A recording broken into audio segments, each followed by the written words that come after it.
Hello, everybody, and welcome back for the second episode of Unfinished Business. I am Braden. I've got Gregory here to my right, and then I've got Chandler over here at the desk with me to my left, and not behind the camera this time. So we're excited to have him up here with us tonight.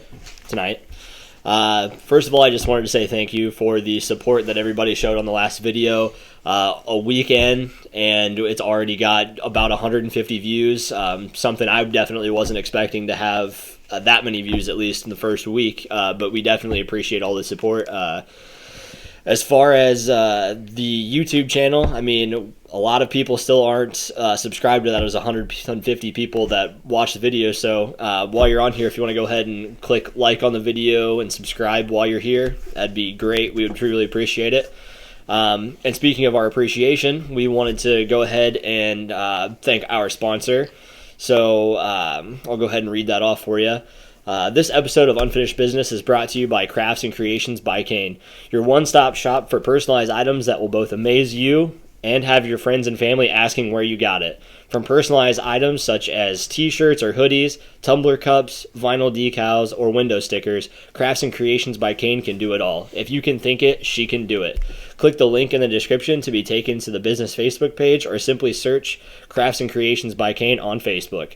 Make sure to join the group and take a look at prior products that she has done. Then when you find something that you like, simply send a message to the group creator with your request and she will take it from there. Join the group today and get your creations by Kane. So jumping into our first topic today, looks like we are going to be talking about the NHL, getting into some good teams, surprisingly good teams, some teams that were a little bit of a surprise that aren't doing as well. So Greg, you want to kick us off with one of our teams? Yeah. I think the best way of kicking this off is obviously just to kind of go division by division this year, which this year is a little different than previous years. You know, we have Canada is in its own division. Obviously, you know, as Blues fans, all three of us, they're out west instead of the Central, so makes it a little more difficult to watch games. Exactly. Especially with the 9 p.m. start times for some of these games. That's making it a little difficult. But it's my bedtime. So we'll kind of start with the Central. Top team in the Central right now is actually a tie between Tampa Bay and Florida, which a surprise team Florida as top in points right now. Yeah.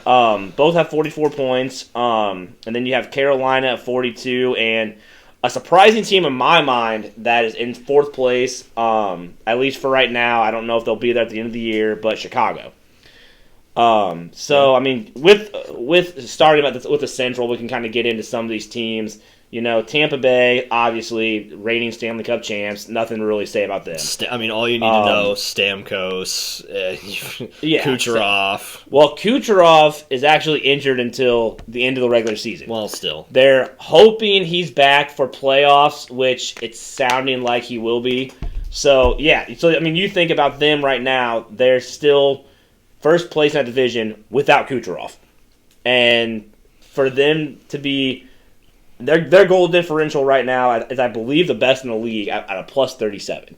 Yeah, without Kucherov, with that defense and that goaltender, though, it's not a surprise. Oh yeah, in my mind, Vasilevsky's still probably one of, if not the top goaltenders in the league. Yeah, that's a safe bet. So very easy to pick Tampa Bay as maybe not necessarily the favorites in the NHL to win the Stanley Cup, but clearly one of the top teams to at least make it back. It's hard to pick against them. Yeah. Florida, and kind of a surprise, but with Quenneville as a coach, you never know. Yeah, and plus you got to think they've got Barkov, they've got Huberdeau, added Bobrovsky. They've added Bobrovsky. Obviously he might have had a down year here the last couple of years, at least according to his standards that he set for himself. Oh yeah. But for his ability to turn it on and just be an all-star, an all-franchise type goaltender, with him in between the pipes, you don't have really much to worry about. And I'll be honest, even Keith Yandle's playing Captain Keith fairly decent this year. Captain Keith. Obviously you don't really hear much about Florida with them being on the East Coast. But don't laugh at me on that, okay? East Coast. It's late. East Coast. East Coast. But the East Coast right now too. But they are playing great hockey. In my mind, probably. I mean, they should make the playoffs in that division. I would say. Yeah. Whether or not they can outduel Tampa Bay to make it into the next. I believe the playoffs format is set up to where you play within your division first, and then you move on to play the other teams this year. So, can they top Tampa Bay in the playoffs? That's going to be tough. Yeah. Hopefully they stick around for that 2 seed so they don't have to. Exactly. I mean, with that being said, Tampa Bay against Chicago first round, yikes. Yeah. For Chicago, yikes. Yeah, very much so. But moving on to Carolina, not much you can say. Obviously, Sebastian Aho, Svechnikov, Hamilton, Slavin, Jordan Stahl, even I think is it Martin Nikas? Is that his name? Nikas. I know it's Nikas, but I think for me their only concern is Mrazek a top goaltender in the league, and for me, I don't know. He has his moments where he's really good. Yeah, he has his moments where he's a fantastic goalie, and then he has his moments where, I mean, as a Blues fan, it kind of reminds me of Jake Allen. Yeah. Just, it's a hot streak or it's cold. You're embarrassed to watch him play goalie. Yeah. And can he keep Carolina afloat in order to win, especially against, like I said, they're going to be playing against Tampa Bay in the playoffs. I don't see that. I mean, I think right now, and even just in general, you look at the lineup that Tampa Bay has, it's hard to pick any team against them that's in the Central Division. Yeah, I mean, and the only other way that you can maybe piggyback and get a win in a series is if you just hope that your offense goes out and plays lights out. And I mean, that or Vasilevsky gets injured. Honestly, that's your only hope against a team like Tampa Bay right now. But with Aho and with Svechnikov, being an up-and-coming player, and, they will definitely they have the talent to do it, but they will definitely. Let's say they play Florida first round as it is right now. I don't see them winning that. But let's say they beat Florida. Can they? Florida or Carolina can probably steal at least one game against Tampa Bay. Whether or not they win a 7-game series, I don't think so. Yeah. Just my personal opinion, but it would be competitive. In hockey, you never know. All it takes is a bounce here or there, and there you go. True. But moving on, you have Chicago in 4th place right now. Whether or not that stays that way is yet to be seen. Columbus is right behind them. Points wise, and I think games played, they might have one less game. And Columbus has been all over the place. They've had good streaks, they've had terrible streaks, they've had and opportunity after opportunity that they've just squandered. So it's hard telling what's going to go on with them. Well, and hell, they keep having their coach bench certain players just for. Some situations it's I guess warranted. Other situations it's not. It's all over the place. Now they have Patrick Laine. You would hope that adds a great goal scorer for them, but he's been benched now twice. Yeah, so the thing is that whenever he's in Winnipeg, you hear about him scoring at least a goal usually every night they have a game. Yeah. I've not heard Laine's name since he's been in Columbus. I think so far, and I don't have it in front of me, but I know for sure he scored 2, maybe 3 goals. And other than that, him and the coach just are not getting.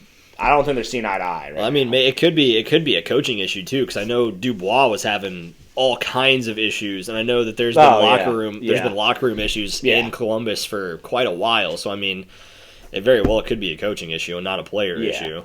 But talking about Chicago, obviously you still have Patrick Kane, probably Taves.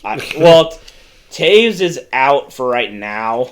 But I don't know. It's not an injury.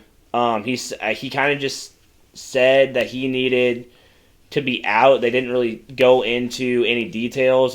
Some people are saying it could be mental health. I don't want to speculate on anything. So hopefully, if they make postseason or later this season, he might be able to come back or just take the year off.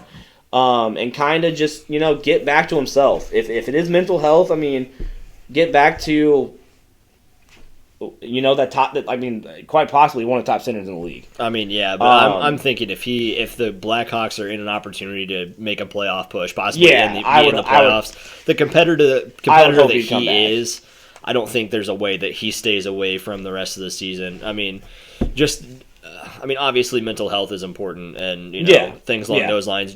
But just being a competitor myself and knowing how I would react in certain situations, him being as competitive as he is, I don't see him staying away from a playoff push or even being in the playoffs, no matter if he's feeling 100% or not. And in general, Chicago at number 4, even at this point in the season, to me is a very big shock for a team. Even as a Blues fan, I have to respect the fact that Chicago is supposed to be down in the standings, like even in the National Hockey League in general. Yeah. So for them to be in 4th, it goes to show, they are not really a bad team at all. No. Mckinnon has come in and played fantastic hockey for them in goal. Kind of has made it to where Subban can be the backup role instead of being a starter, and they're kind of a decent duo. Subban's not playing bad. As of recent, there at the beginning of the year, it was very hit or miss. And if they can make it into the postseason, who knows? Kirby Dach might be able to come back from his broken wrist that he suffered, I think, in World Juniors. World Juniors, first game. Yeah. So if they can stay afloat, if they can make the postseason, which they have a shot. Like I said, Columbus is on their heels, but the way that Lincoln is playing and keeping them in games, they have a real shot of making the postseason. Yeah, definitely. And anytime you have Patrick Kane on your team, Alex DeBrincat, he's lighting it up. Add Kubalik to that, you have a chance. True. Very good players. So in that division, obviously, I don't see any team really beating Tampa Bay in my mind. Maybe Florida. Maybe Florida. Maybe. Maybe if Chicago gets Taves and Doc back. No. You don't know. Because you haven't seen them kind of play all year. But I personally, I don't see them competing with a team that has Vasilevsky, Kucherov, Stamkos, Point, Hedman. Cirelli. You've got all. Yeah. I don't see them competing. But. No. So moving on to the East Division, we have Washington leads the division with 44 points. The Islanders are at 42. Pittsburgh's at 39, and Boston's at 36. Obviously, every single one of those teams were a playoff team last year, I believe. Yeah. So no real surprises. Personally, I think the biggest surprise in that division is those teams are loaded, and B, you have a team like Philly who may not make the playoffs, but are a very good team with possibly one of the better goaltenders in the league. Yes. In my mind, obviously it's hard to bet in that division against a team like Washington who has ton of offensive firepower. Yeah. Give me Ovi any day. Yeah, Ovi, Oshie, Backstrom, Kuznetsov. And then, you can add in, just for grit, Tom Wilson, who sometimes adds in offense, but is just there to... He's a physical force, that's all. Just there to lay, at times, illegal hits. But you add in a guy like Zdeno Chara on the back end, who, yes, he's old, but... It's Zdeno Chara. You still have John... You've got Holtby. You still have John Carlson. Yeah. No, Holtby's not on them. He switched teams. Oh, well. I think Holtby's with Vancouver now. Really? I believe. Could be wrong about that, so don't quote me on that. But their only issue is actually goaltending, because right now, and I looked this up, their goaltenders are Craig Anderson and Vitek Vanacek. So, and I'm going to say, if you want to look that up, you can. But my only thing with the Washington Capitals would be goaltending. Vancouver. I'm going to say, I thought Holtby went to Vancouver because I thought he was a free agent last year. So my biggest thing is, can the goaltending be okay for Washington? at the beginning of the year, I think his last name was Samsonov or something. They were hoping he would be a great goaltender for them, and I think he played maybe 3 games, and they decided no, Not gonna work. Not gonna work. So and that's the reason why even in that division, it's hard to bet against Washington with that firepower, but in my mind, I think the team to beat in the East is the Islanders. When you have a guy like Anders Lee, Matt Barzal, or Barzal, however you can pronounce it, Nick Leedy, and then your goaltender is Varlamov, I like your chances. Especially with, Barry Trotz as a coach. It's hard to... Wait. It is Barry... Yeah, okay. I don't know why I was questioning myself. It's very hard to bet against the New York Islanders. Yeah, Barzal is just a spark plug. You put him in, and he's going to work for everything that he's got. Yeah. And so third place, obviously I said the Penguins. And it's the Penguins. It's Crosby. Sid the Kid, it's Malkin, Zucker, Gunsel, Letang.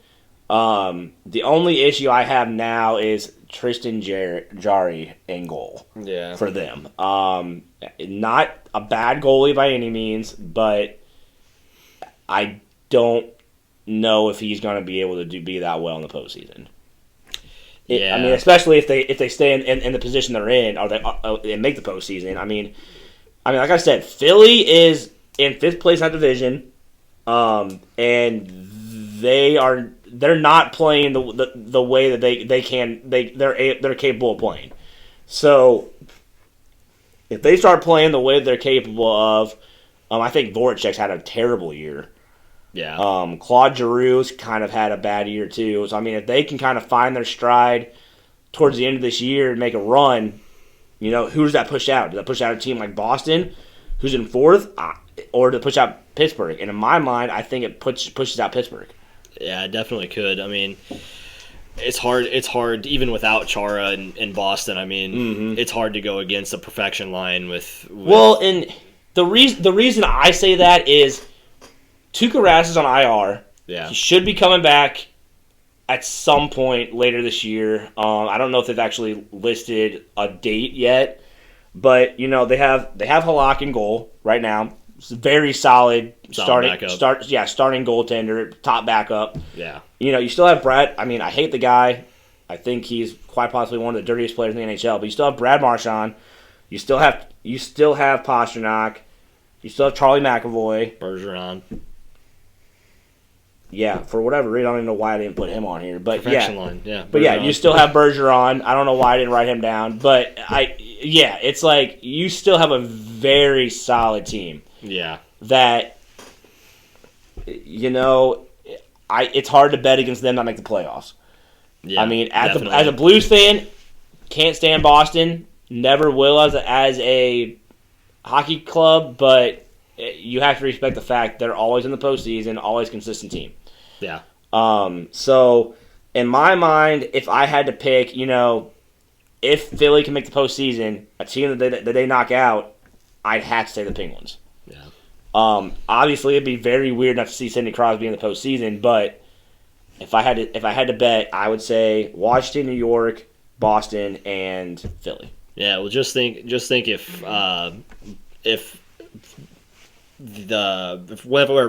Rask comes back, if they move up into that 3rd place position and knocks Pittsburgh down to the 4th place position, think of that first playoff series with Washington against Pittsburgh. You're gonna have Sid the Kid against Ovi. Yeah, if that happens again, and I'll be honest, it's been incredible to watch Pittsburgh and Washington 8 times this year. Just battle it out. It has been fantastic to watch.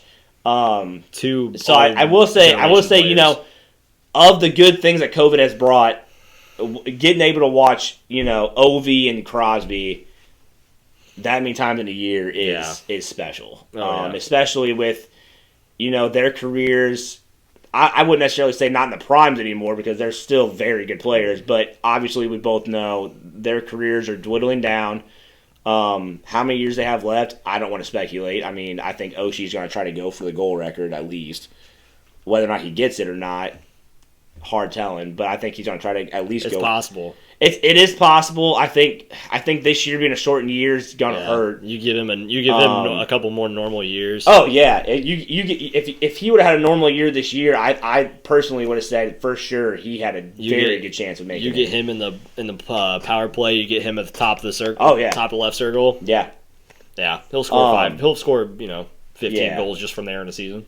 So I don't want to speculate on any of that, and we can move on to the North, which is, let's just be honest, the Canadian division. So, Canada. Yes. You have Toronto and Edmonton right now tied at 40 points. In my mind, if I had to pick between which team is better, just based off of head-to-head, Toronto is owning Edmonton right now.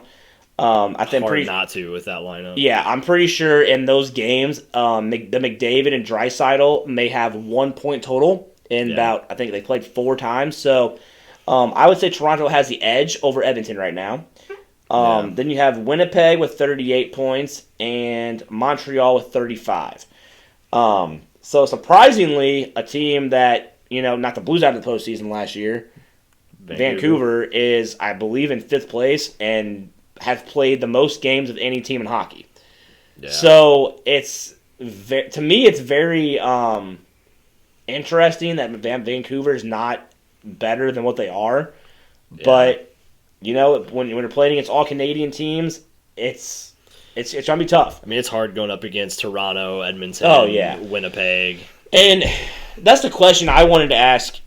You and you, Chandler, is Toronto really a top team in the league, or are they only that good because they're playing against other Canadian teams? See, I mean, them going up against Edmonton, I mean, they kind of show their grit, they show their talent with Matthews, with Marner, Tavares, even William Nylander. He's played great this year. But I mean, it could be partially due to the fact that they're playing all Canadian teams, because, I mean, you do have Vancouver, who's not having a great year. You have Ottawa, who's in a rebuilding stage. They have Calgary's played terrible. Calgary's been bad. So, I mean, you've got 3 teams in your division that aren't playing well compared to, like we were talking about with the division that Boston's in with the East Division. Yeah. I mean, you've got 5, maybe even 6 quality teams that are in that division that are battling for playoff spots. I mean, you've got, I don't know. I mean, with them dominating Edmonton, you can tell that they're a very formidable team. They're one of the top teams in the NHL. But I think if you have them going against like a Washington, or you have them against Tampa Bay, Florida, I don't think that they step up. As far as the way that they're playing, talent wise, yes, they will stand up with anybody with their lineup that they have. But I don't know if the chemistry isn't right. I don't know if maybe the coaching is subpar. But I mean, it's been a problem in Toronto for years now with that lineup, that they haven't been able to get anything done. I mean, first round exits. I will say, and Taylor, did you want to add anything before? No. Okay. I will say that, on paper, Toronto may be, just the people they have on their team, may be one of the most talented teams in the league. Yeah. I mean, Austin Matthews, Joe Thornton, John Tavares, William Nylander, Mitch Marner, Morgan Riley, Freddie Anderson in goal. I mean, maybe not a top goaltender, but definitely he's one of the better. Yeah, he's definitely. I mean, I wouldn't mind him. Top 4th. Yeah, I mean, I would not mind him at all. It's just it's always Toronto. Yeah. You always know that in the postseason, for whatever reason, they always seem to mess up. And I mean, I don't know about a lot of that, but some of that is just due to the fact that a couple of different times they've played Boston first round. And I mean, going up against Boston first round, I mean, they've lost a couple tough game 7s. So I mean, it's rough to play Boston. Obviously, with them making as many cup runs as they have here in the last 5 to 6 years, I mean, it's rough to play them first round any year. But the fact that it's just usually for Toronto make the playoffs first round exit, I mean, it's a rough look for that organization, especially with the talent they have. And I will say, of any year, this might be the year where they can at least make it further. They need to make a run this year. The reason I personally say that is, first off, like we talked about with the Central, they're playing only the Canadian teams. As far as I know, I don't think they've changed the playoff format, at least as of now.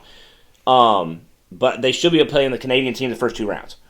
So this year they should be able to make it to at least the conference finals. Yeah. If you just look at the way they're playing against the entire rest of their division, they should be able to make it to the conference finals. If they don't make a run this year, I'm thinking it might be time to hit the reset button. Maybe get rid of. Maybe trade off. I would say it's hard to say trade Tavares or trade. They're not getting rid of Austin Matthews. He's a franchise player. He's their guy. But maybe the Matthews-Marner thing isn't working out as well as people thought. Maybe William Nylander needs to be either moved up or in lines, or maybe needs to get sent off to a different team for maybe a better role player. I don't know though, because they bring in John Tavares, and instead of making Austin Matthews captain, they make John Tavares captain. Yeah. So, I don't want to say Austin Matthews might be, pissed off or anything, but if you make John Tavares captain after bringing him in when you already had Austin Matthews. Matthews is still young in his career at that point when they brought him in, though. That's true. He was still a young player coming into the league. Would it surprise? They're not going to take the. I don't see them trading Austin Matthews. No, but if they want to make a big shakeup. If you look at John Tavares or Austin Matthews, who can you get more return for? Well, it'd be Matthews. Definitely Matthews. But especially after what he's been doing this year. But they're not going to get rid of Matthews. No way. If it came down to one of them wasn't happy playing with the other one and they had to get rid of Tavares or they had to get rid of Matthews, they're trading away their captain who's older. That's all honestly, they're trading away Tavares. They're not they're not even going to consider the idea of getting rid of Matthews. Matthews. And who honestly, in my mind at least, I don't know how his relationship was in New York, but there was talk that he was even kind of not necessarily a locker room cancer, but behind the scenes, not exactly the best of teammates in a way. And that could be that could honestly just stem to the chemistry issue that I was talking about earlier, that them not performing as well as they really could have with all their talent. That's very true. It could be a chemistry issue with John Tavares being in the locker room. Maybe you do, if things don't work out this year, maybe you do need to test the waters and get him out of Toronto. And with that happening, maybe, like I said, maybe you do move Nylander up into that first line to pair with Matthews and Marner. Yeah. I think that'd be a very dynamic line, personally. I like the way William Nylander plays. Marner being a bit more of a bigger kind of body. And then Matthews. And Nylander, you could argue, especially on that team, is a very underrated player. Yes. You hear of Tavares, Matthews, and Marner, and then you hear about Morgan Riley, you hear about Frederik Andersen. Yep. You don't hear much about William Nylander unless you're looking into it a little bit more. Yeah. And I personally would say that William Nylander is one of the I would say top 3 players on the team. Either knocking out, obviously he's not knocking out Matthews, but I'd say he knocks out Marner out of that 3rd spot, or he knocks out Tavares, depending on the game or the time of the year. But he's a very formidable player, and he's actually had a very good year this year too. Yes, he has. But going into, in my mind, the reason why I would say Toronto is for sure better than Edmonton anyway. Is yes, Edmonton has Draisaitl and McDavid, probably 2 of the top points guys in the entire league the last 3 seasons. Yeah. Especially last year.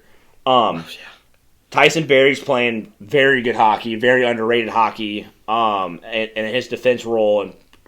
And at one point, I don't know if he still is, he was actually leading the league in, I don't know, in block shots and hits and things like that. Yeah. But again, with Edmonton, like it is every year, and we saw this again, last year with Chicago against Edmonton, is their goaltender situation. And they have Koskinen in net. Yeah, I mean, this year. I think it even goes beyond that. I mean, with Edmonton, since McDavid has been there, and since McDavid and Draisaitl have formed their chemistry, their bond. I mean, they play great together. But it's a two-headed monster in Edmonton. That's it. I mean, you shut down. Yeah. You shut down. You find a way. Shutting down McDavid and Draisaitl. Nugent Hopkins hasn't played terrible this year. It's still. If you shut down McDavid and Draisaitl, you win. That's all there is to it. And obviously that's easy. That's easy saying because look what Toronto's done. Yeah. 1 point, and I want to say it's 4 or 5 games, and Toronto has won every single one of those games. So it's very hard to say, that Edmonton's going to be able to compete with all these other teams unless McDavid or Draisaitl put up 2-3 points a night against these teams. Yeah. I mean, they are Edmonton's entire team. Yeah, we're talking about fun matchups to watch with Ovechkin and Sidney Crosby. Austin Matthews and Connor McDavid's a fun matchup to watch. Yeah, granted, it's been one-sided this year, but it's a fun matchup to watch, definitely. And even then, I mean, anytime McDavid hits the ice, it doesn't matter who he's playing against. You're waiting for a highlight reel play. There could always be a highlight reel play. I mean, I still, kind of like hit myself in the gut.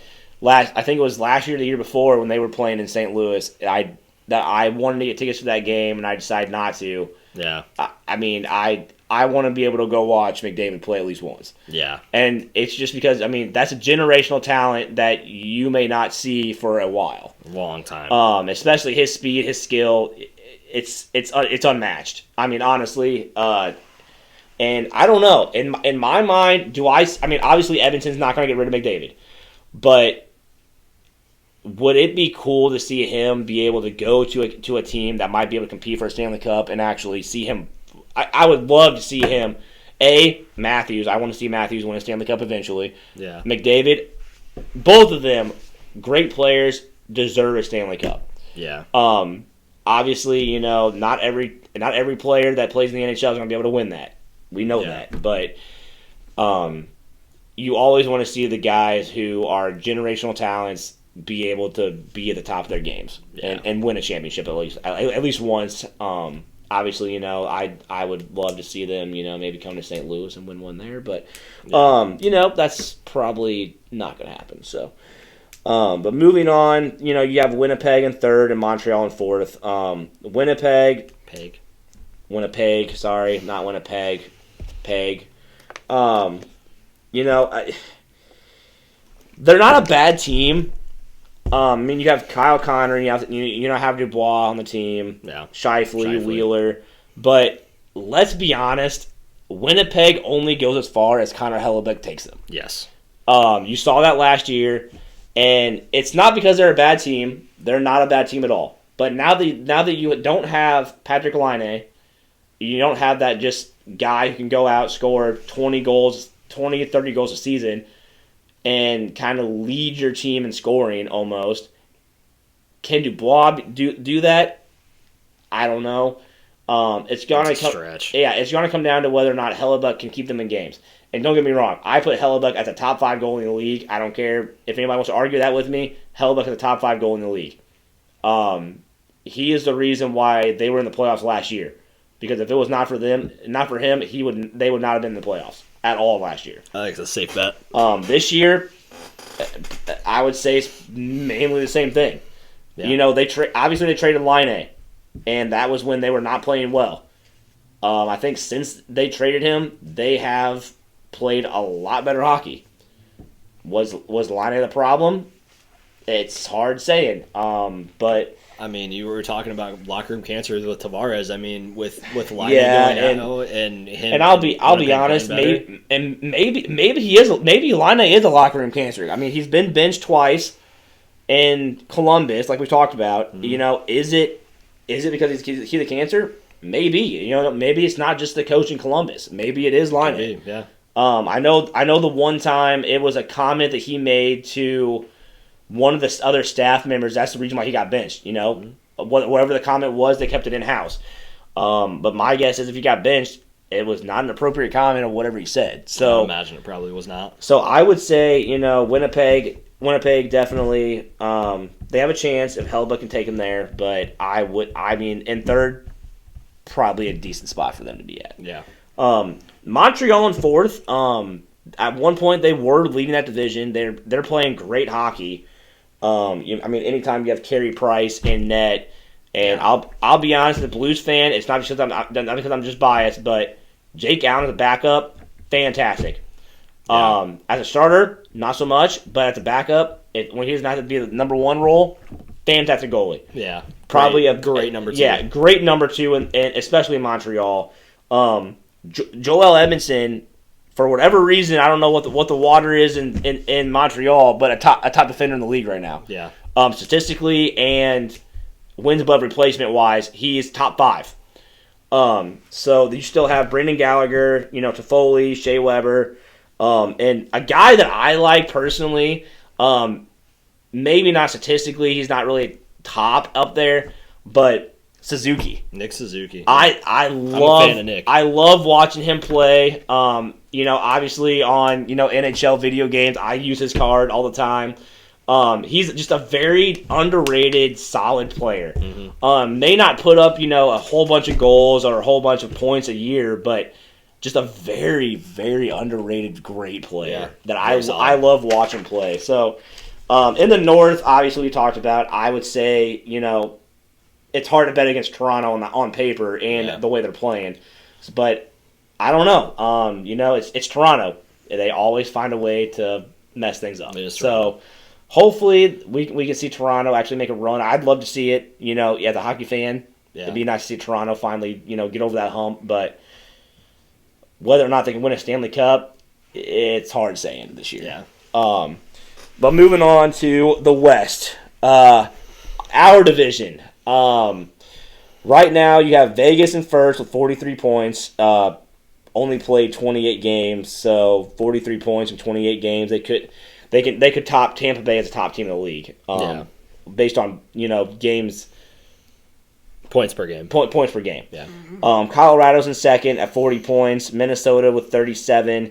And then the Blues are at 35. And the LA Kings are right behind them at 30 with a game in hand. So, first off, let's just start at the top.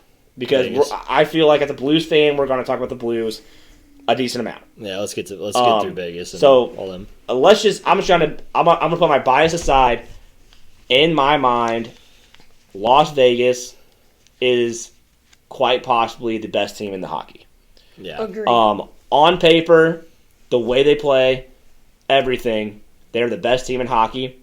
When you have guys like, he's injured right now, but it pains me to say this, but Alex Pietrangelo, yes, very, very solid defenseman, has not played near the way he was in St. Louis last year with Vegas. I don't know if he's still just getting accustomed to his role on that team or what, but statistically not as good of a year. But you have Jonathan Marchessault, Max Pacioretty, Shea Theodore. You still have Robin Leonard in goal, even though, in my mind, maybe even right now leading quite possibly the Vezina race, Marc-Andre Fleury. Flower, yeah. Playing outstanding hockey. Always a great highlight reel to watch. Just unreal. And, obviously, excuse my French, they also have another guy named Mark Stone. Fuck Mark Stone. I don't care if you guys are watching this and you're a Mark Stone fan. That guy can go to hell. Mark Stone. For his hit on Bozak that was not even addressed by player safety, that guy can just, yeah. We're not even going to address that, but as a Blues fan, yes, I'm biased, but yeah, Mark Stone's hit on Bozak and the fact that he was not even fined, suspended, or even talked to by player safety is, in my mind, just a travesty. But moving on, obviously we talked about Vegas, so top team in the league. Yeah. I don't think we have anything else to say about them. It's Vegas. Since they've come in as an expansion team, they've just won. Yeah, they've came in. They've won. I mean, very underrated team at the beginning, but people know their name now. For sure. They're definitely a top, I would say for sure top 3 in the league. Mm-hmm. Yeah, definitely. There's a reason why, in my mind, Pietrangelo signed there. We're just going to leave that at that. But Colorado at 40 points, right behind Vegas. In my mind, going into the season, I had Vegas and Colorado battling for the number 1 spot in that division anyway. So, Chandler, did you want to say anything about Colorado? So, one of their great guys is Nathan McKinnon right now. Well, he's had an injury this year, but he's had 9 goals with 14 assists already this year. In the 29 games that have been played, but without his injury. Yep. Yeah. Solid player. You always, watching games, you're always kind of wondering, like, oh, what's he going to do next? You always have to watch where he's at on the ice because you know that even when he doesn't have the puck, he's got such great movement without the puck that he's going to be sitting back door. He's going to be sitting in Ovi's famous spot, top circle. It's just you never know where he's going to be, what kind of move he's going to make. You could have 5 players in between him and the goal, and he's going to dangle around all 5 of them and make your goalie look dumb. And my thing with McKinnon is he may not be as quick as McDavid, but he, in my mind, he can easily be considered maybe even one of the top, if not the top guy in the league right now. Yeah. Obviously there's a whole bunch of debate that you could make for Austin Matthews, McDavid, McKinnon, all these guys. I'll take any one of them. But yeah, as a fan, even though I'm a Blues fan, I love watching some of these other guys. Yeah, I'll take especially McKinnon. Anytime the Blues play them, I just hope he doesn't put up a hat trick. Yeah. It's unreal. But Chandler, did you want to keep going? Yeah. Their goalie, Phillip Grubauer, has had 43 goals made against him on 608 shots taken, with a save percentage of 0.9, which is not the best in the league, and you had something to add on to that, Greg. Yeah, in my mind, Grubauer, he doesn't have to be fantastic. When you're on a team like Colorado, you can kind of just be. I wouldn't necessarily say he's above average. I would say above average. Yeah, with a 900 save percentage, you also have to think that you've got. You have McKinnon that's scoring goals. Mm-hmm. You have Cale Makar. Yeah. You've got Nazem Kadri. You've got Rantanen. Yep. Who's the other one? Landeskog. Landeskog. Yes. I know who you're. Burakovsky. Yeah. Keep going down the list. You've got guys that can score goals. Yeah. And that's There's a reason why at the beginning of the year I put Vegas and Colorado 1-2. Yeah. And because on paper they don't. Even teams like Toronto that we were saying, Matt. Yeah. Very, very little teams or very few teams could match up talent wise. Colorado is that team. Mm-hmm. Colorado may even outshine. And I would say, some of their, I want to say it was signings this past year that they did, where they added Saad. Yeah, very underrated signing for them. Adds grit, adds scoring. He can put up. Maybe not necessarily 20 at this point in his career, but he can put up points. And in my mind, Devin Taves as a defender. Yeah. He may not provide offense a whole lot, but definitely gonna make some hits.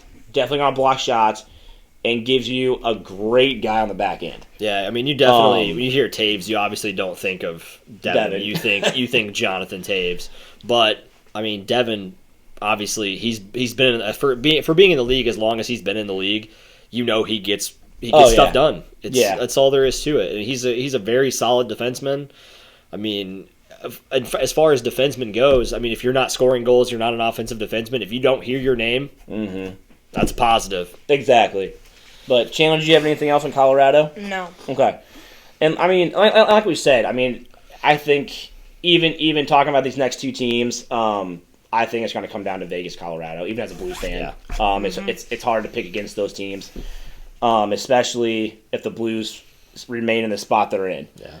But Minnesota at number 3, with 37 points. It's in my mind playing very good hockey. They have Kekkonen and Talbot in goal, which might hinder something. I mean, they're playing decent for right now. Yeah. You still have guys like Zach Parise, Matt Zuccarello. They have Spurgeon. Yeah. And then, and I know we talked about this, but a very flashy player to watch. Kaprizov. Kaprizov. In my mind, may be the favorite for Rookie of the Year. Yeah. Which is weird to say with this being Lafreniere's takeoff. And I mean that's a whole nother take. Lafreniere's in my mind not played that great at all this year. No, and that really kind of goes to show you, like we were talking about McDavid being a generational talent. I mean, Lafreniere was supposed to come into this year. He was supposed to be the next coming of Connor McDavid. He was supposed to come in and he was supposed to absolutely shine. They were talking about even better than Connor McDavid. And it just goes to show you that. I mean, obviously, with this year being as weird as it is and playing against teams you normally wouldn't play against a lot, which is no excuse. But I mean, with him not performing as well as he has, you may attribute it to part of it being an off year, an odd year, but he definitely hasn't played up to standards that people have set for him. And I'll be honest. I mean, I know both of us have his rookie card. I wish I would have sold it before. I wish I would have sold it before the season even started, because that thing was worth way more than what it is now. But hopefully he can turn it around. I mean, obviously we know some of these players have rough first years and then have great careers. Yeah. With him being on New York with Panarin and all of them, I feel like he's going to have a fantastic career. Yeah, it'll be fun. But like we said, Minnesota, the number 3. Then we get to our St. Louis Blues, who you can argue are the most, injured team in the NHL at this point. Is that an excuse that I want to use as a fan? Absolutely not. No. They should still be able to compete with the team they have. Now, with that being said, Oscar Sundqvist, out for the year. We just heard today he has a torn ACL. Shorts just came back from being injured. Tarasenko just came back from being injured. Parayko's still injured. Bozak came back for a game, is already back injured day to day. Gunnarsson's injured. We were saying that was possibly a career thing. It's possible. It's very possible. Well, career at least with the Blues. I mean, because he was a free agent after this year.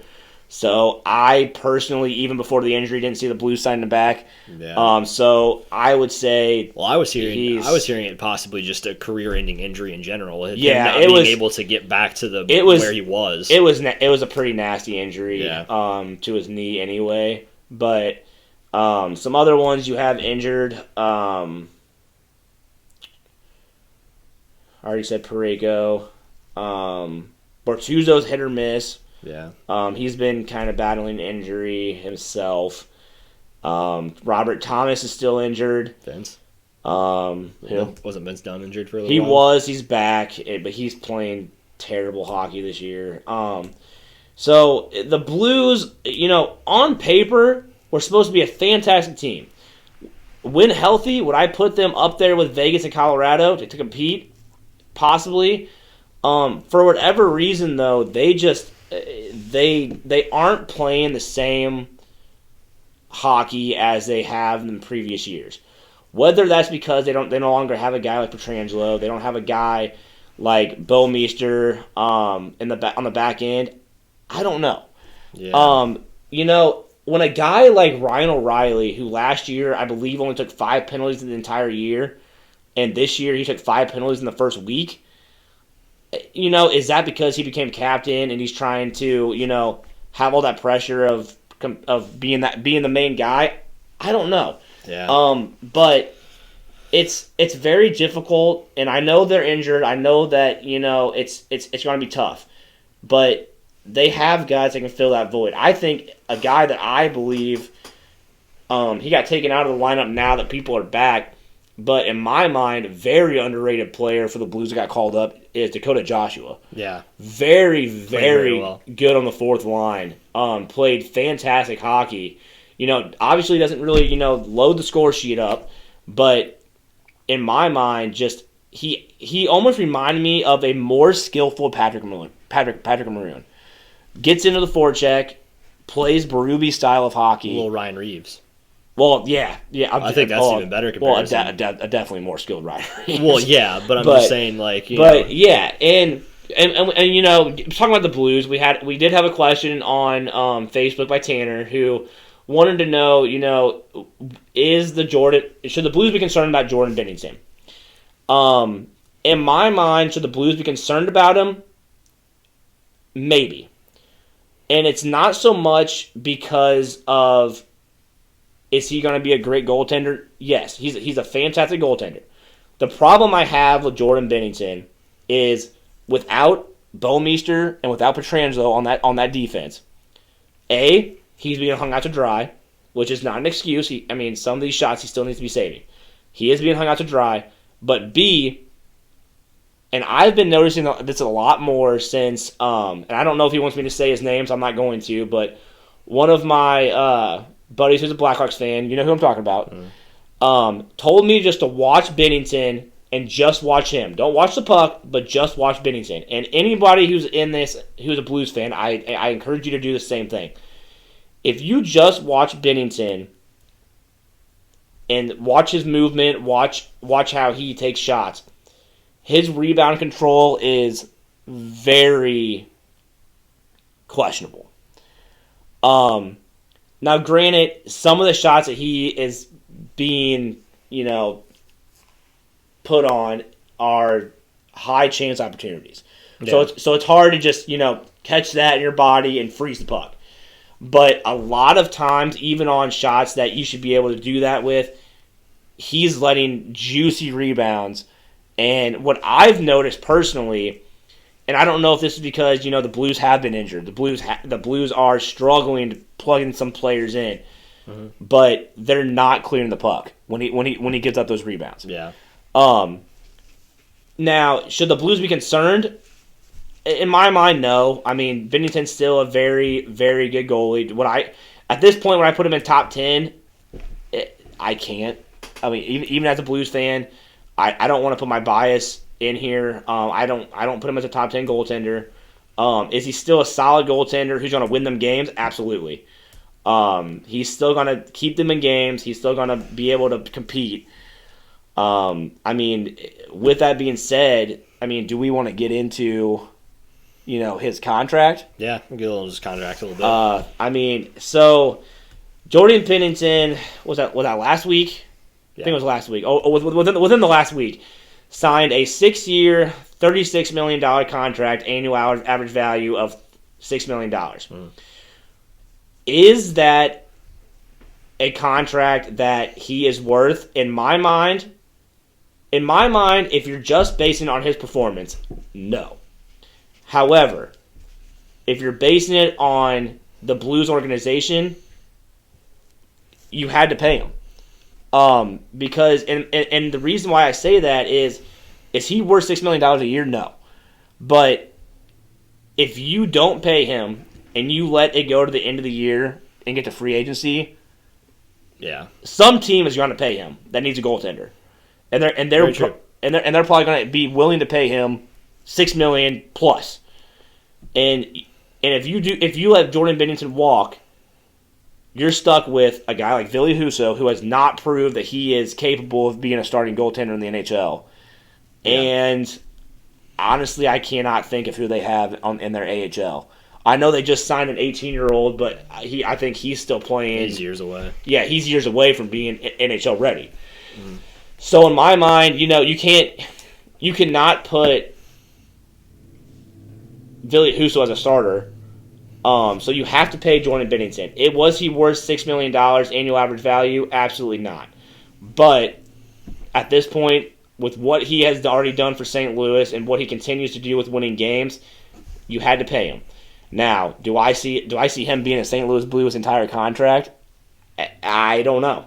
We'll have to wait and see, because now they have almost a Jake Allen type contract on the books, with already some very questionable contracts in general with Justin Falk and, in my mind, Torrey Krug.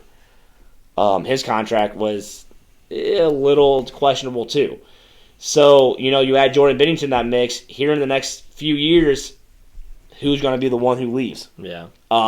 It's tough saying. So, but talking about contract. Well, do you have anything you want to say about the contract at all? No. I mean, personally, I don't mind the contract. I don't. I like. You're saying he's not worth it, and I mean, the way he's played for this year with his rebound control has been pretty atrocious. But I think he is worth that $6 million a year, because if you're looking at top goaltenders around the league, you're looking at a guy like Carey Price. How much money is he making in a year? He's making $10 million, well over what Jordan Bennington is making. And honestly, if you're looking at both careers, obviously Carey Price has had a longer career. Mm-hmm. Jordan Bennington's got a Stanley Cup. That's true. Jordan Bennington single-handedly won Game 7 against Boston. I mean, he almost single-handedly. I mean, you can't say he single-handedly won that series, but there were games that he stole against Boston. There were games that he stole against. And I'll go one better. You could say he single-handedly brought that team back from last place in the league to first. I mean, and I don't want to argue that Jordan Bennington hasn't done a lot for the Blues. Yeah, my whole thing is. And I guess when I say that he's not worth that contract is, me personally, I would have rather have seen the Blues try to get a bridge deal and have him prove a longer period of time. See, but then the thing is that as a player, and me thinking from like Jordan Bennington's standpoint, I've won you a Stanley Cup. I've played super well, and you didn't give me a contract then. So why am I going to sign a bridge deal? And honestly, the Blues might have been looking at trying to do that and trying to make him prove himself more. But as a player, he probably said why. Why would you sign a bridge deal? You just won. True. You won a team a Stanley Cup that's never won a Stanley Cup before. Yeah, you single-handedly brought them, like you said, from last to first. You took them through the playoffs, and I mean, stole games. Mm-hmm. I mean, that's all there is to it. So I mean, as a $6 million contract, I mean, I'm all for it, because I mean, you're not necessarily paying him for what he's doing now or for what he did a couple years ago. Yeah. You're paying him for what you know that he can do, because you've seen him shut teams out that were incredible. Yeah, and I guess now that I think about it, I did look something up on what different goaltenders were making in the league. Yeah, and I want to say, and I don't want to quote myself on this because I don't have it in front of me. I want to say his new contract puts him in the same average value category as a guy like Pekka Rinne, who obviously in my mind, was a great goaltender for Nashville and has kind of a little steady decline. Yeah, slid down. So I don't know. Do I still think Bennington is, a solid goaltender? Yes. In my mind, not necessarily the way that he's playing this year, because I mean, like I said, he is getting hung out to dry. Yeah. And when you have guys who are kind of plugged into the system this year, it's hard as a goaltender to continue to just be great. Yeah. But there has been several times this year where, in my mind, should he have been able to make that save, and it's been in my mind, a very easy shot, that he's just kind of almost looks like, not that he's giving up on the shot, but that it's something either mentally or something isn't there. Yeah. Yes. And I don't know what that something is. I really don't. But, it's Jordan Bennington. Yeah. Obviously, last postseason he looked pathetic, but it's Bennington. He's gonna be able to compete. He's gonna be able to win games. And hopefully, looking back on this contract, we look at it as maybe we got a deal on this guy. Yeah. And maybe maybe he is going to be a Carey Price type goalie who's just unreal. Yeah, because all I can say is that if he goes out and he plays like he did that year that they won the Stanley Cup, that's a steal of a contract at $6 million.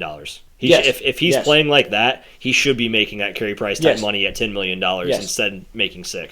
But I mean, I've been on the Bennington train since he started. I said whenever after the first couple of games, I remember I don't know if Greg will remember it, but I've told him numerous times that first week that he played that this was a franchise goalie. He was going to win. I'm pretty sure we watched that Philly game together. Yeah. And I mean, it might have been that night. Yeah, yes, he had to shut out his first game. But I'm pretty sure we said in the first period, this could be our next franchise goalie. Yeah. And what's crazy about it, and I don't know if a lot of people know this that are Blues fans, is Bennington was not supposed to be the guy that got called up. No, supposed to if Husso was not injured that year, it would not have been Bennington that's called up, and the rest would never have maybe been history. Yeah. If Husso gets called up, does he lead the Blues to a Stanley Cup? In my mind, no. Based on what I've seen this year, on what I've seen this year, absolutely not. It'd have stayed probably last place. So it's We're close to it. Did Bennington kind of in a way get lucked into his situation? A little bit. Yeah. But he's also worked his ass off for it. Yeah. For you to start, what was he, 5th on the depth chart that year for goalies? That year he would have been 4th. Well, because I know at the beginning of that year he wasn't even. Well, technically he was in the AHL system for the Blues. Yeah, because that year he wasn't even playing on an AHL team for the Blues. He was playing in, ironically, Boston's AHL team. Yep. And Boston's AHL team let him play for them. And what I want to say is that year it was Jake Allen as number 1. Was Craig Anderson number 2? No, it was Carter. It was Johnson. That's right, Chad Johnson. It was Chad Johnson. I don't know why I said Craig Anderson. It was Chad Johnson was number 2, Husso was 3. Played terrible. Husso was 3, and then I want to say Bennington was 4. Well, the only reason I'm saying 5th is because if Husso is in playing for the AHL team, they'd have to have an AHL backup, and he wasn't playing for that's true the AHL. So that's why I'm saying he'd be 5th. Yeah. So I don't either remember. 4th or 5th. One of the two. Either way. Regardless. So kind of wrapping up, Jordan's contract. Hopefully we look back. Hopefully. As this is a great contract. Obviously, since he signed that contract, his first couple games after signing that was not exactly great. Yeah.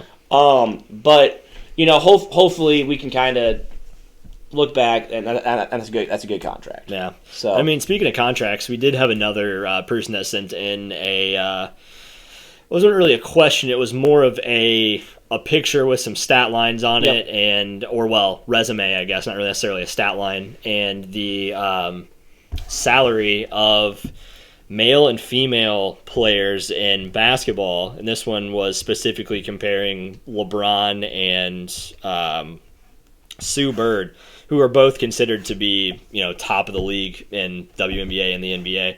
And I'll go ahead and read this off here. So both have played 17 seasons in their respective leagues.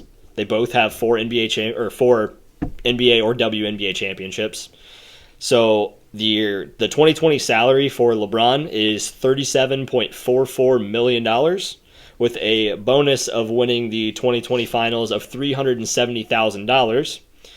The 2020 salary for Sue Bird is a measly $215,000 with a bonus of $11,356 for winning the 2020 finals. So basically, it's just, what's the reasoning for the contract differences, and why is there such a big difference in male to female contracts in sports? And obviously, we don't want to get into the argument of, like the women and men and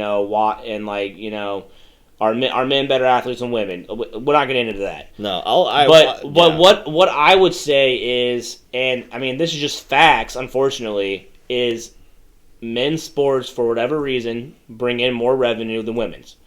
Whether or not that's right or wrong, I don't know. In my mind, I mean, it really depends on, I don't know, the sport, I guess. I don't really want to sound like I'm being sexist or anything like that, because I'm definitely not. In my mind, especially when it comes to the women's national soccer team versus the men's, they should be making way more than what the men's are making. It should be the exact opposite of that contract that I read. And I think that is the one that I personally am, like, I feel bad for the women's soccer team. They've won a ton of Olympic golds, a ton of World Cups, and they're making not even a fourth of what the men's soccer team is for every win that they have. Yeah. It's so in my mind, and I'm not saying that's, women should be paid based on how they're performing. I'm not saying that, but what I'm saying is, for whatever reason, men's sports are generating more money than women's, just nationally, and it's just the way it is. I mean, obviously the NBA has more revenue coming in than the WNBA. Yeah. It has more viewership. Whether or not that's right or wrong, I mean, I can't say. Yeah, that's just the way it is. And I can look at this. I'll look at this from like a more administrative side, since really, I mean, that's what my major is in school, is in sports management and understanding administration, things along those lines with sports. I mean, with the we'll take the WNBA for example. So WNBA, you're gonna have your top of the league players like your Sue Bird, and then you're gonna have the NBA with your top players like LeBron. Just using those two as an example. So with having more viewership on the NBA and more people knowing who LeBron James is compared to knowing who Sue Bird is unfortunately going to affect the contract that LeBron is going to get compared to Sue Bird. Yeah. Because you've got people that are going to be going out and they're going to be buying LeBron James jerseys. And any basketball fan that is a fan of the Lakers is going to have a LeBron jersey. Like, that's just all there is to it. So there's going to be more fans that have a LeBron jersey that are wanting to get a LeBron jersey that are going to be having a Sue Bird jersey. Again, unfortunately. But that's really what sports is about. I mean, because everybody tends to forget, like, we don't want to think as sports as a business, because we all love sports. We love to watch sports. We have to play sports. We don't think of it as something that makes money for other people. But that's unfortunately the way it is. And plus, with those big contracts that you're having, you're not necessarily just paying them for their performance. You're paying for their name. You're paying for them to be there.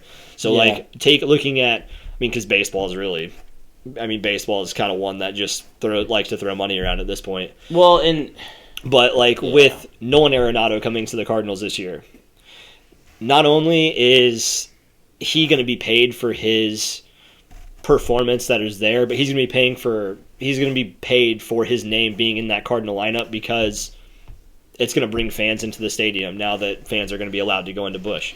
He's going to be paid for the jerseys that the Cardinals are going to sell in their stores. He's going to get paid for, the concessions that they sell for him bringing people into the stadium to watch. I mean, he's being paid for all those different things that are going to make the Cardinals money. And unfortunately, with men's sports being more televised, being more attended, being overall just more in the spotlight compared to women's sports, other than, like we've talked about, the Women's World Cup, it's going to disparage that money, unfortunately. Yeah, now, as far as like sponsorships go, if I personally, if anybody is getting paid more than if somebody's getting paid as far as like a LeBron is getting paid, XYZ, and it's $100 million over what like Sue Bird would be being, if they were both sponsored by Nike. I'm not sure if she's sponsored by Nike at all, but if their contract is that egregiously different, then there's a problem, and there's a problem in that, because it's sponsored. You're literally paying for their name. You're paying for them to advertise for you. Mm-hmm. So I mean, if that contract is egregiously different, that's a problem. Well, and I talked to this person who sent us this, and I want to kind of ask you this, and Chandler, if you want to hop in on this too, you can. I talked to her about this, and the question that she also had on top of this was, and she kind of brought out like the women's soccer. Yeah. So you watch some of these national team women's soccer games, yeah. and it's on primetime television. Mm-hmm. If you had more of, and I've kind of noticed this with WNBA, they're trying to do more of this. Mm-hmm. But if you had more of women's sports overall on primetime television, do you think that their contract and viewership would go up? Yes. Well, personally, I think that the first maybe little bit of the viewership, you're going to see a little bit of a spike, obviously, because it's going to be, like if it was on ESPN, for example, you're going to see a spike because it's going to be on primetime television, whereas you might not see a little bit of like the increase in money-wise goes, at least for a couple of years. Yeah. But, I mean, you're going to see that increase in viewership, an increase in popularity, and the NBA has done a really good job as far as with the WNBA, which most people don't know. The WNBA is actually owned by, or I'm not sure if owned is the correct word. The WNBA is actually owned by the NBA. Yeah, and what I was saying, and I'll get to your what you wanted to say about it too, Chandler. What I will say, the NBA players first off are also advocating for people to watch the WNBA. They're going to WNBA games. They're trying to promote, people like watch the WNBA. You're watching us. Support them as well. Yeah. So I think that's awesome. Yeah. But did you want to hit on the primetime game, Chan? I said yes. My bad. Take a drink of water. Your voice is cracking. All right, go ahead. I said yes only because of the fact that there's little girls out there, high school, college, that look up to the WNBA players. Yeah. And if they watch it, then the players will make more money themselves. Yeah, and if it's on primetime television, do people still technically have to tune in? Yes. Will their contracts go up? I don't know. If they can make more revenue, hopefully. My whole thing is, just talking about contracts. I mean, some of the money that some of these players are making, do they need to make that much money? Absolutely not to play a sport. Well, and that's a whole different issue. But I personally, should athletes be making the most money in this country? That's a real question we should be asking. Yeah, and that's a whole different topic we might get into in a later podcast. And I also think that part of the reason that there's such a disparity too, that people really don't think of, the women's professional sports leagues, they're still relatively young. They're still for some, they're still trying to figure out where they fit in the scheme of, how much are they going to pay players? Where are they going to get their advertising? where are their games going to be televised at?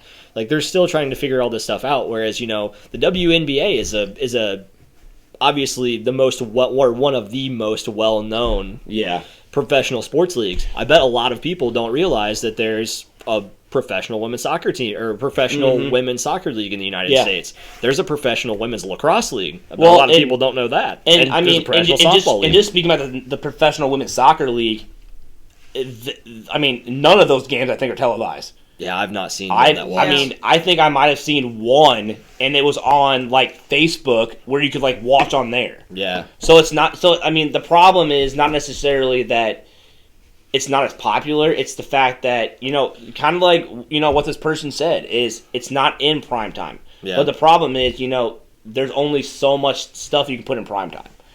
Unfortunately. And unfortunately, a lot of the stuff that's going to be in prime time is going to be stuff that's going to get things that have already been viewed multiple millions of times. And it's going to be things that get the television companies revenue. It's going to be things that get them viewership, where they're making money as well. And plus, it's going to be things that those television companies have signed contracts for. Yeah, that too. Because I mean, a lot of those, like I said, with those women's sports leagues being so new, they're not going to have those contracts signed. Whereas NHL just signed one with ESPN.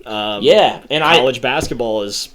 And I will CBS. say, I mean, there is a National Women's Hockey League. Yeah. And I mean, and if anybody, I don't know how the tickets are going to go or if it's going to be on Facebook or what, but they are going to be having, I don't know if it's going to be teams or what, but they are coming to St. Louis. They're going to be at the Enterprise Center, I think, in the next couple months.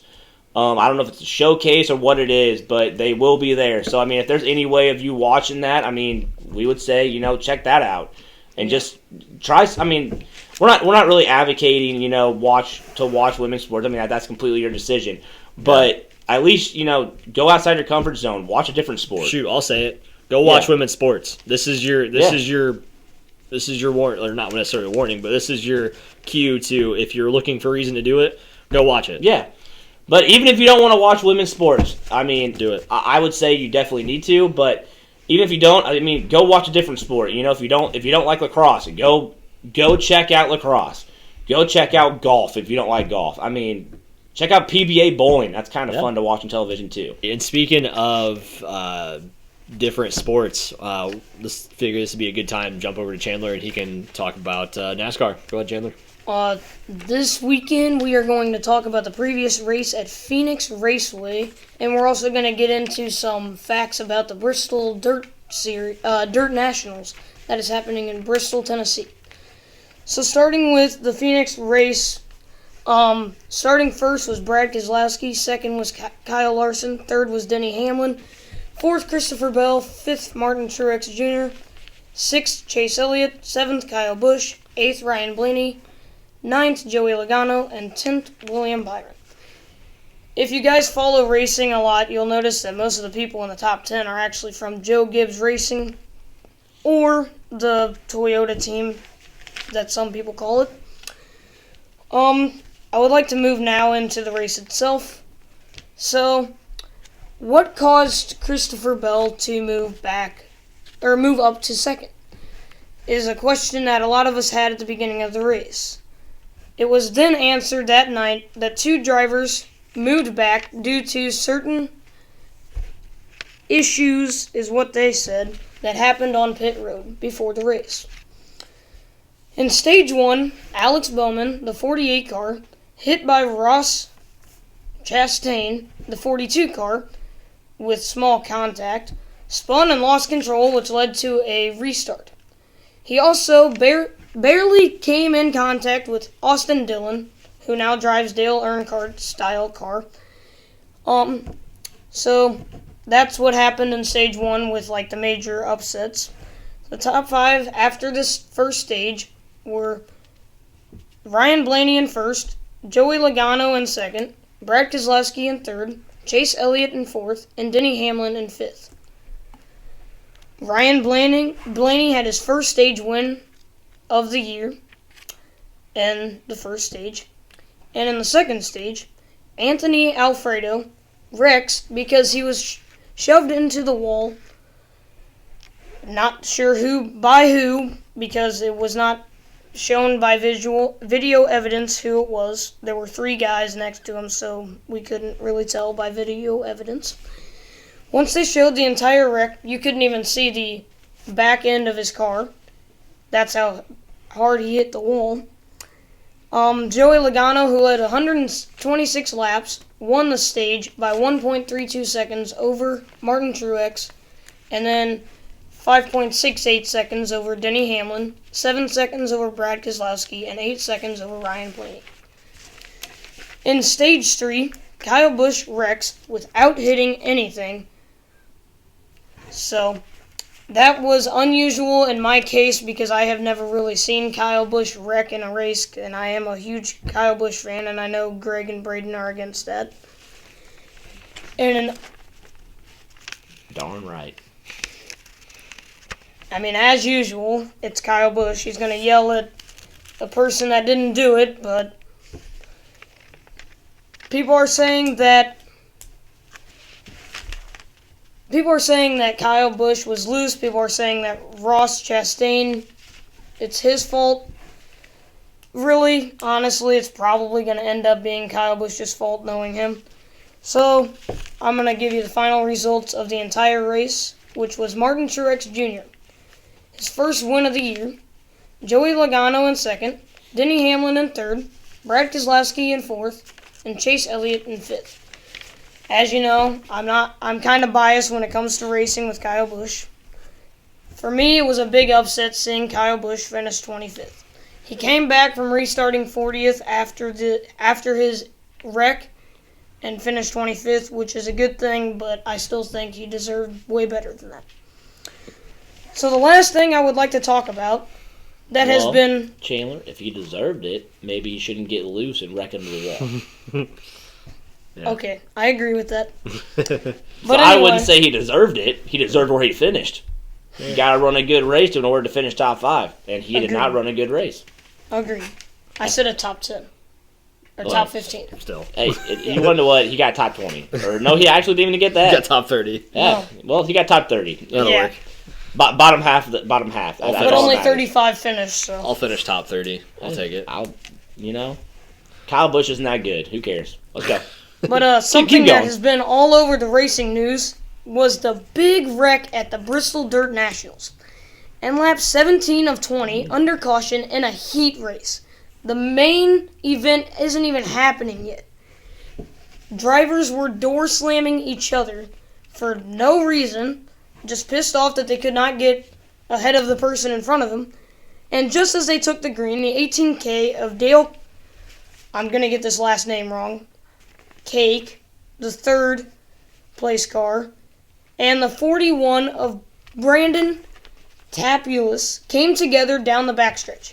The only reason they could not get going was their wheels locked together. No caution came out until more drivers were involved, which led to the number 8B, Martin Clark, to hit the two drivers, as well as the number 8L machine, Lyle Sathoff. Clark and Sathoff were taken to the hospital for injuries. Some were minor for Clark, for Sathoff.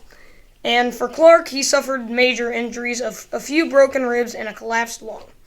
All I have to say is that to this is, please keep these guys in your prayers and in your thoughts. Do you have anything to add?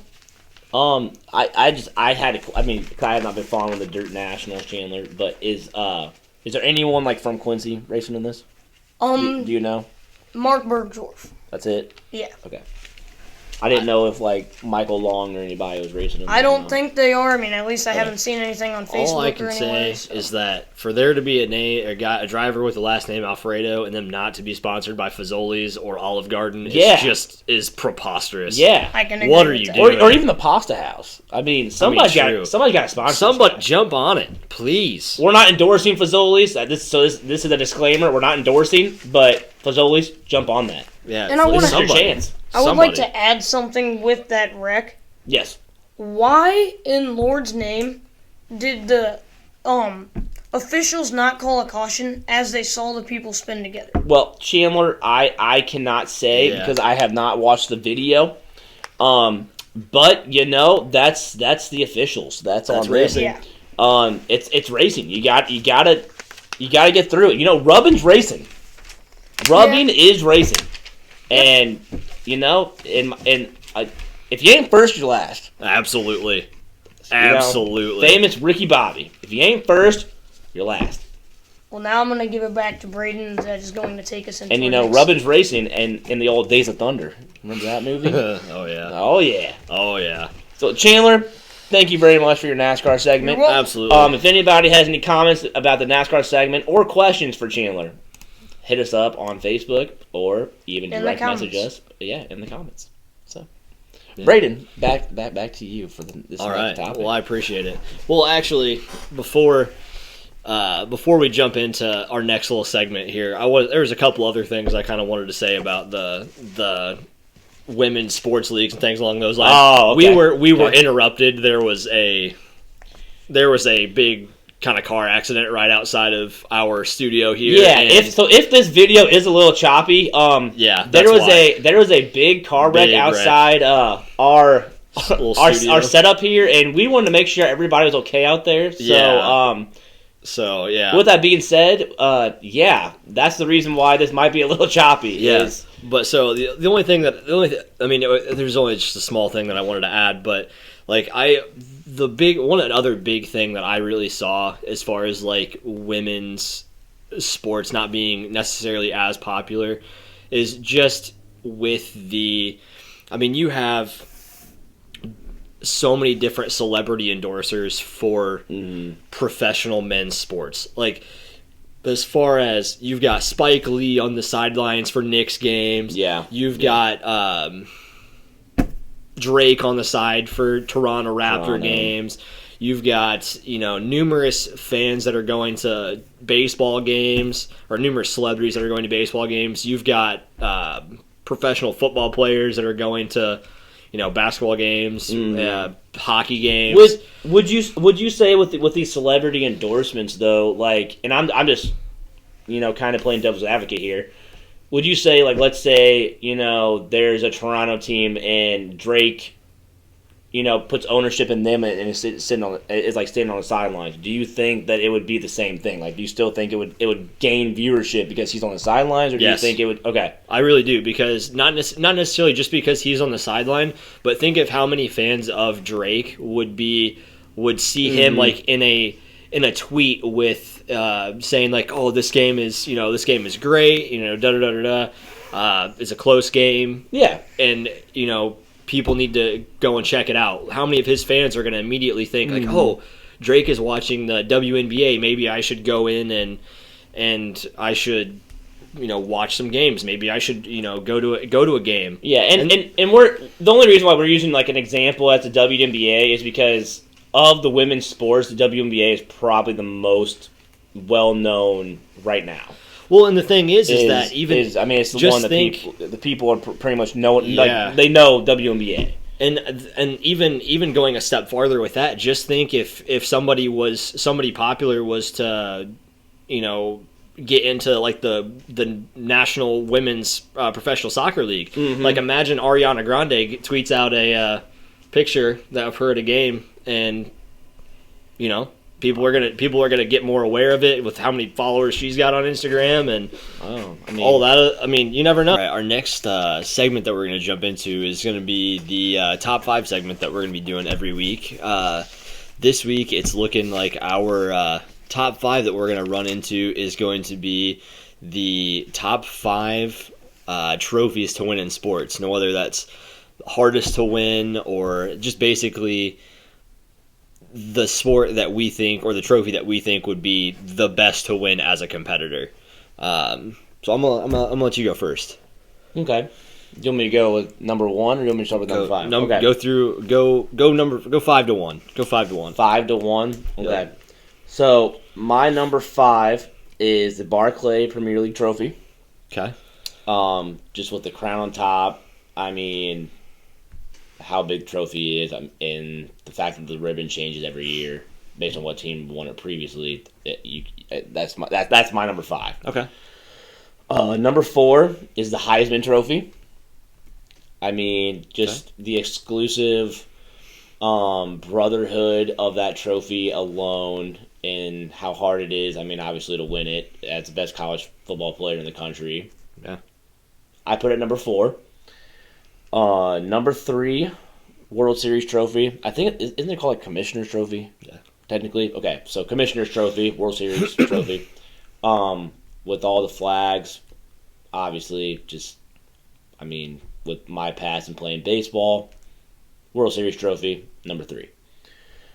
Number 2, probably the FIFA World Cup trophy.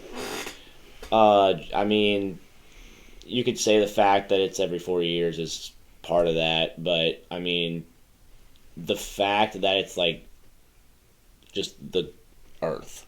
Yeah. I mean, that alone, I put that as number 2. And then number 1, I mean, I'm a hockey guy, but Stanley Cup. That's my number 1. And we can get into that, depending on what you put as your number one and everything else. But Stanley Cup is definitely number one for me. Yeah, ours is different.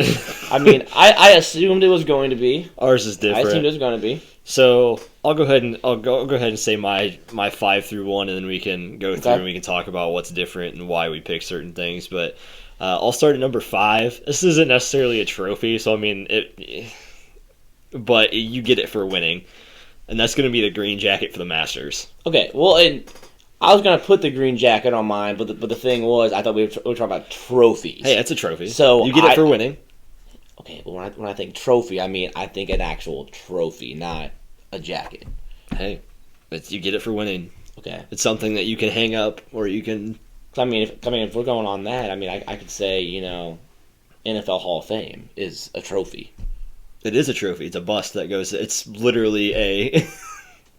All right, keep going. Okay, this is a whole different topic. But the Master green jacket that is 100% a trophy. You get it for winning a tournament. Mm-hmm. So that's number 5. Number 4, trophy you get for winning UEFA Champions League. I mean, so in a roundabout way. I mean, obviously the Champions League is a little different than just the Premier League. It's obviously a little more prestigious. 3 for 3, I put the Stanley Cup. Okay. I know that me and you have differing views on that, but my number 2 for me is the same as you. I put the World Cup for the same reasons.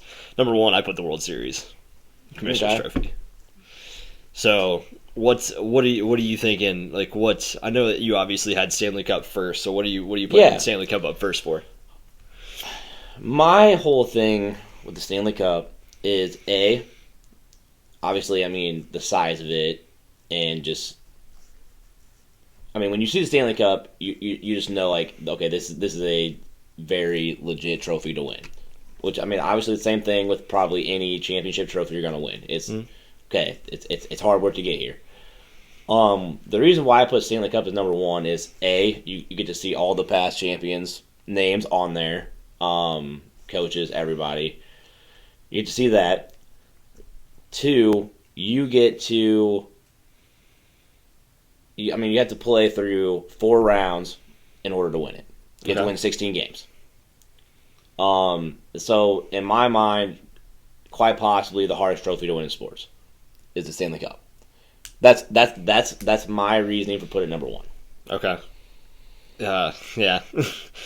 So I'm gonna go off of that, and I'm gonna say World Series is the hardest to win in sports. See, and I disagree. See, but what are the reasons? Why do you disagree? What do you think is more difficult for the Stanley Cup or winning the Stanley Cup than winning the World Series? Okay, because Stanley Cup you have to win 16 games. Okay. Baseball you don't. Okay, how many games do you win and get in the playoffs for the Stanley Cup? Braden, we've had this conversation before. I understand. How many games are you winning to get into the playoffs for hockey? Okay, well 50? Let's say, we'll say 40. 40 because in a regular season. In a regular season, yeah. And a normal every other year other than this year. We'll probably say about 40. 40, roughly. Somewhere between 40 and 50. Because between 40 and 50. Because let's put it this way. I mean, some of those games are going to be overtime losses. Yeah. So you're going to have so many points from them. So I'm thinking 40 wins is 80 points. Yeah. And let's say your average number of points to make the playoffs are usually 90. I think it's like 85 to 90 or something like that. 90, 95. Depending on your division. Obviously, yeah. So I would say anywhere from about 40 to 45 wins because overtime losses you're going to have points too. Yeah. So I know your next argument's going to be baseball. You got to win. You have to win 80. Probably at least 80 games. At least 80. Okay. So so first of all, your season for the NHL is going to be around 82 games. Your season for baseball is 162, so almost double the amount of games. Okay. I'm gonna ask you this question then, okay. Braden. Yeah. Would you consider it harder to play baseball than you would hockey? Yes. Yes. I can't have this conversation. Yes. Why? I understand that hockey is going to be more physical. You play a hockey game, you'll play, if you go and play a month of hockey, okay? Mm-hmm. You're going to play, what, 15 games, 16 games the most in a month? No, you're going to play 30 to 31 games usually in a month of baseball. I understand like the rest days in between. Yeah. I'm just saying the actual game. Yes, are you talking hockey's going to be way more physical and it's going to be more demanding on your body. Okay, well, what are you meaning as far as harder to play? Are you meaning is it like going to be the more demanding on your body? Okay, well, hockey's going to be more demanding because on your body. We can't because your argument is. Well, I mean, it depends on the position that you play too. Because if you're in the outfield and you're running around all the time, you're going to be more susceptible to tearing an ACL than you are if you're playing first. Well, if you're playing catch with your knees, you're going to be shot. Well, yeah. I mean, but I like your argument is based on the amount of games you play. Correct. If hockey were to play 160 games, none of those guys are going to make it through a whole season. I agree. That's why baseball players don't play every game usually. Well, that's why it's so rare when you have so many players to do. But I mean, you can't have hockey be 160 games.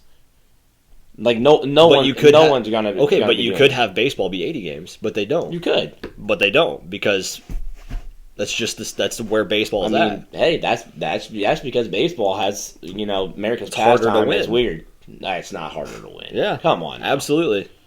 No. Absolutely. No. See, and I highly disagree with that. Okay, so I'm saying that 160. I mean, you're playing a longer season first of all for baseball. Yeah. For baseball, also, you're not only relying on your team to play well. You're not relying on yourself to play well. You also have to rely on other members of your organization doing their jobs well. So I'll give you that. With hockey, you're having first of all, you're having the ice cleaned in between every period. So the Zamboni's coming out, they're cleaning the ice, making sure that everything is nice and smooth. You're having people come out and clear the ice out of the crease to make sure that no bounces or no puck gets bounced because of ice and gets hit in a weird direction. You don't have that in baseball. You've got the person that goes and drags the thing around the infield to make sure that there's nothing like that. But you're not. Yeah. If somebody hits a ground ball through the infield and it's a grass infield, it could hit something and it could bounce over your head. And I mean, you've got more randomness to baseball than you're going to have in hockey. And obviously, I mean, they're not going to re-water the field in between innings. But I mean, they do at least scrape the dirt and all that stuff every single 2 innings. Well, yeah, but they're still not doing anything to the outfield. There's still the possibility of slipping out there. There's the possibility of hitting something and bouncing over to the left where you're not able to get it, bouncing over your head. Yeah, things along those lines. So there's more randomness to it. I mean, yes, there is more randomness to it. However, I mean, late in a period, it's going to be the same thing in hockey. I mean, it's not to the not necessarily. It's not to the same extent, but it's going to be the same. It's going to be the same philosophy almost. They scrape it after every single commercial break, all that, and then they scrape it in between periods. But there's still going to be rough ice. Okay. I mean, I will give you the part of in baseball you do have to rely on a lot more things on a team. Yeah. Because, I mean, you have to rely on your bullpen. You have to rely on your coach making the right decision. You have to rely on starting pitching. I mean, I do understand that. Yeah. I mean, in my mind, though, you can say the same thing. It's not to the same degree in hockey. I mean, obviously, you still need your goalie to perform. You still need your coach to make the right lineup changes. You still need, your power play, penalty kill to be on top. Mm-hmm. So I mean, it's it's still going to be you're still relying on your team. I understand in hockey, it's way more easy, or it's easier to one guy to kind of take over a game in a way. I mean, I will say that. In baseball, it's kind of hard unless you have an ace pitcher. It's kind of hard for a guy to just take over a game every 5 days. Well, and not just that, but even an ace pitcher, I mean, I'm just going to use this as an example, but like a guy like Clayton Kershaw, Max Scherzer, you can go out and throw 13 strikeouts. If your team doesn't score runs, you're still going to lose a game. Exactly. So I guess that's the same.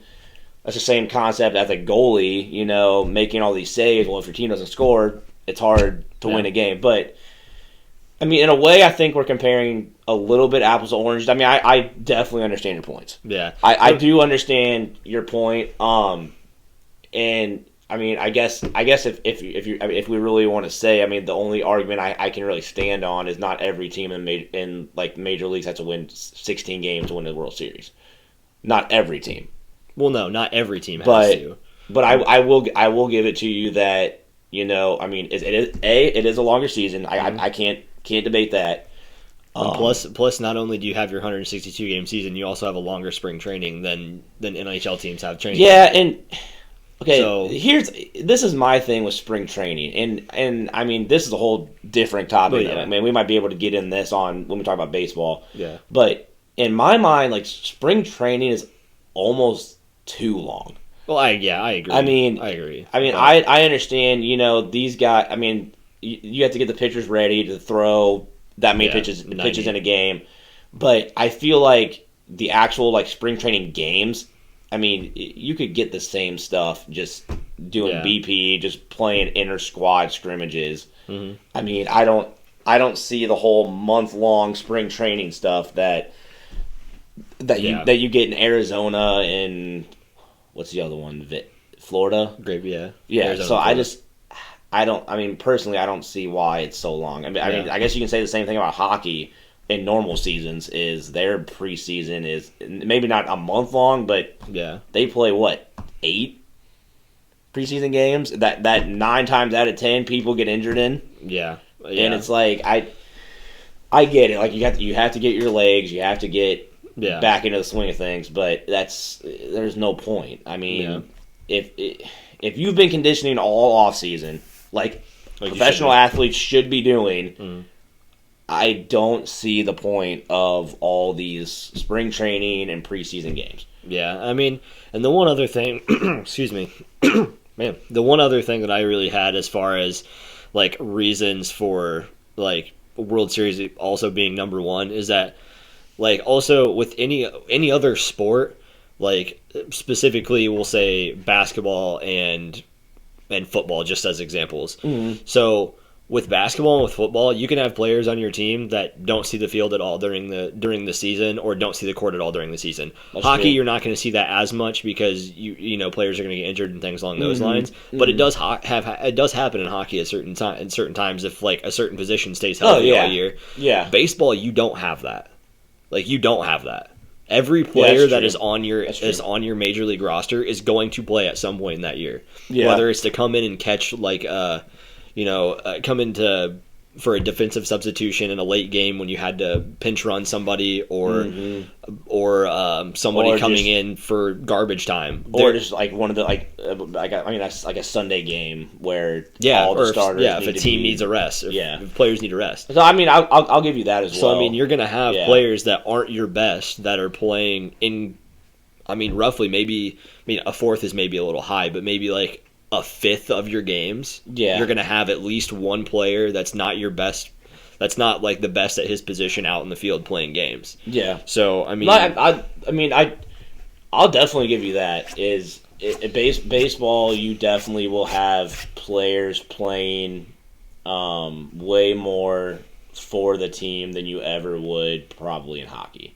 Yeah, on a typical basis. Yeah, I will definitely give you also that. Another thing is that with any other sport, you can kind of waste time. Like hockey, you can pass the puck around in the defensive zone. Mm-hmm. You can keep the puck away from the other team. Basketball, you can wait out the shot clock and just chuck a last second shot just to waste time. Mm-hmm. Football, you can take knees. Baseball, no, you got to throw the pitch. If you don't, the game's not finishing. Yeah. You have to throw the pitch. You have to give another team a chance to score. So that's accurate as well. So if you're having to throw the ball or pitch to another team that has every team is going to have at least one good hitter on their team with it being in the major leagues. So I mean, that if that good hitter's up in the wrong situation for the opposing team, that's a loss. That's true. And I didn't even think about that. So yeah, I mean, you've got so many things inside of baseball that you physically can't control that you can in other sports, which is that like randomness that I think that really makes baseball that much harder. Again, I'm completely biased because I played baseball for years, and I love baseball. It's what I'm going to school to be involved in. So I mean, and I mean, you look at our top 5. It's roughly the same general concept for everything other than, my number one's different than yours. And honestly, I definitely do like, your arguments for it. I mean, it makes sense. And yours does as well. My whole thing was I could have easily switched my 2 and 3 with the World Cup and Stanley Cup. The reason they only put World Cup at 2 is because it happens every 4 years. And you only have a certain number of time and your qualification process for World Cup too. Yeah, even every 4 years. The reason why I put it at number 2 for sure is first off, it happens every 4 years. Yeah. But second, you have to make it out of your group.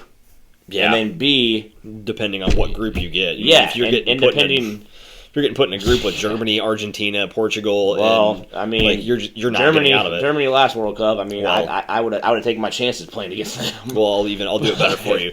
France, Argentina, Portugal. Yeah. If the United States are put in a group like that, they're not getting out, and then you're also taking another top team out of it because only 2 teams advance. Mm-hmm. So no, and that's Portugal, Argentina, or France aren't getting out of that group either. I guess that's not necessarily true that only 2 teams advance because isn't it 2 teams for sure advance, and then there's the next at it's 2 out of this group. But I thought like last World Cup it was like 2 advance for sure 2 advance, but then it was like the next based on like points that like the next ones made it into the next round or something. I could be completely wrong. I don't think so. Don't quote me. They might quote be me on that. I know they're thinking about expanding the tournament and things along those lines to then expand in or out of the group stage. But I was thinking the last one was just the top 2 still. My whole thing though is expanding it. I don't know how much more you can really expand it without making it go just way longer. Yeah. Which I'm all for. Yeah, I'm for it, but if they did change the rules of getting out of the group stage for the World Cup, I don't know why. Because the Champions Cup is the same way. Yeah, the Champions Cup, the top 2 out of the group advance out of the group stage, and that's the way it is for every major soccer. Not just that, but if you're changing the way they do it, then at that point, why are you even having groups?